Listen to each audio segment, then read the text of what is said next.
On Friday, former President Donald Trump and his running mate J.D. Vance held a highly unusual and controversial press conference with Ukrainian President Volodymyr Zelensky. The event quickly spiraled into a chaotic and confrontational exchange, leaving many political analysts stunned. The press conference was, in many ways, the culmination of rising tensions that had been building for weeks. Throughout February, Trump and Vance had repeatedly criticized Zelensky, portraying him as an unpopular leader and accusing his administration of pushing Ukraine into exploitative economic agreements. At the same time, they had been striking a notably friendly tone toward Russian President Vladimir Putin. Just last month, Trump made headlines when he declared that he trusted Putin, insisted that Putin wanted peace, and went as far as claiming that Ukraine was responsible for starting the war. Initially, some observers believed that Trump's apparent warmth toward Putin might be a calculated diplomatic move. After all, any peace deal between Ukraine and Russia would require some level of negotiation with the Russian president. It was possible that Trump's flattery of Putin was a strategic effort to bring him to the negotiating table. However, as time has passed, this theory seems increasingly inadequate. For one, Trump has not only praised Putin, but has also directly attacked Zelensky, which does not obviously contribute to a peaceful resolution to the war. Furthermore, Trump has taken actions that appear to align with Russian interests in tangible ways. Last month, at the United Nations General Assembly, the United States under Trump's leadership cast a vote alongside Russia against a European-led resolution calling for an end to the war and the withdrawal of Russian troops from Ukraine. More alarmingly, just days ago, Trump's administration ordered U.S. Cyber Command to halt all planning operations against Russia, a move that shocked many in the national security community. Given this dramatic shift, many are now trying to understand the underlying motivations for Trump's growing affinity for Russia. While the push for peace in Ukraine remains one possible explanation, there are at least 3 additional factors that could be driving this pivot. One key possibility is the potential economic benefits that could come from normalizing relations between the United States and Russia. This is something Trump has explicitly acknowledged.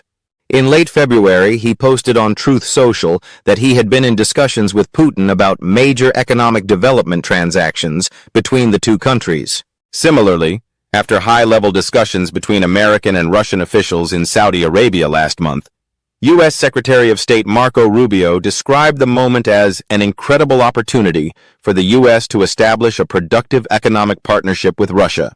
He went on to say that ending the war in Ukraine would be the key that unlocks the door to potentially historic trade agreements. Russia appears receptive to this idea. In February, Putin offered to cooperate with the United States on mineral extraction projects in Russian-occupied regions of Ukraine.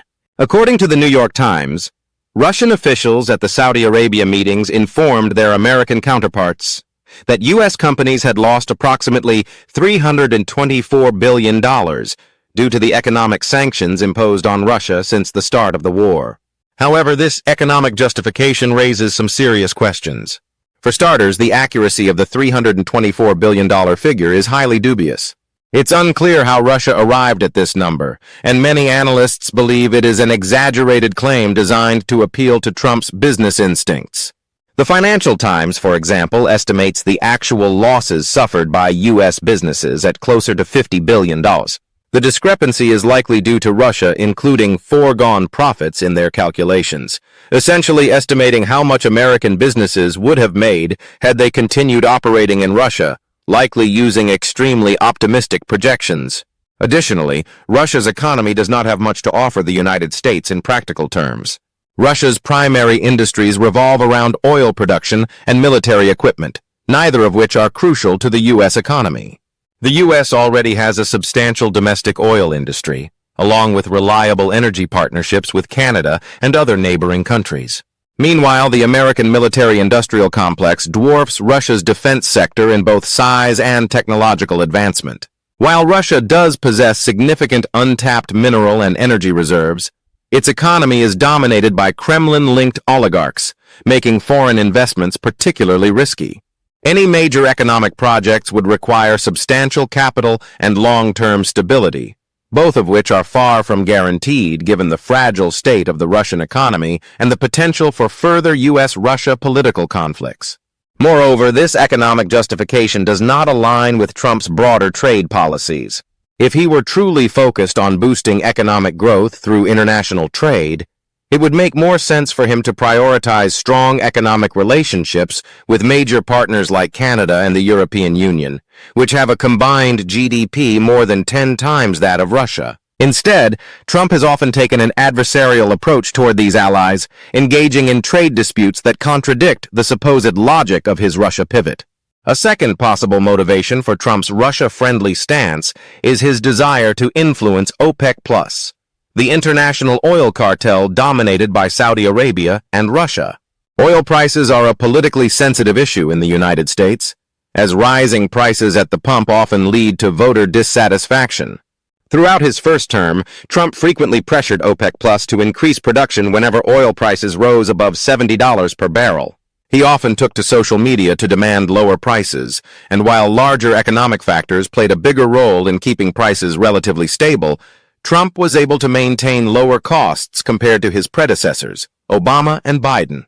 Over the past few years, however, oil prices have averaged closer to $80 per barrel, which appears to be higher than Trump would like. He has openly expressed his dissatisfaction with these higher prices, telling OPEC leaders at the World Economic Forum in Davos earlier this year that they need to bring prices down because he believes this would help lower interest rates in the U.S. If Trump believes that building closer ties with Russia will give him leverage over OPEC+ and allow him to push for lower oil prices, this could be another factor behind his pivot. Finally, there is the theory that Trump is attempting what some are calling a reverse Kissinger strategy. This idea suggests that Trump's overtures to Russia are not just about Ukraine or economic interests, but part of a broader effort to weaken the growing alliance between Russia and China. The term refers to the diplomatic maneuver orchestrated by President Richard Nixon and his Secretary of State Henry Kissinger in the early 1970s, when the U.S. successfully drove a wedge between China and the Soviet Union, pulling China closer to the West and isolating the Soviets. Trump's team has occasionally hinted at this strategy. Last month, J.D. Vance argued that it was ridiculous for the U.S. to push Russia further into China's orbit. Trump's Defense Secretary, Pete Hegseth, also emphasized that the administration's top strategic priority was deterring conflict with China in the Pacific. However, if this is truly Trump's plan, it is unlikely to succeed. The key difference between today's geopolitical landscape and the Cold War era is that the Soviet Union and China were deeply mistrustful of each other in the 1970s, whereas Russia and China today maintain a largely cooperative relationship. China is the dominant economic power, and Russia, despite being the junior partner, has accepted its role in this partnership. Putin has little incentive to abandon China in favor of a U.S. alliance that could be reversed by a future administration. Ultimately, Trump's shift toward Russia is likely driven by a mix of these factors: economic interests, oil diplomacy, and strategic maneuvering against China. However, whether this approach will yield any tangible benefits remains highly uncertain.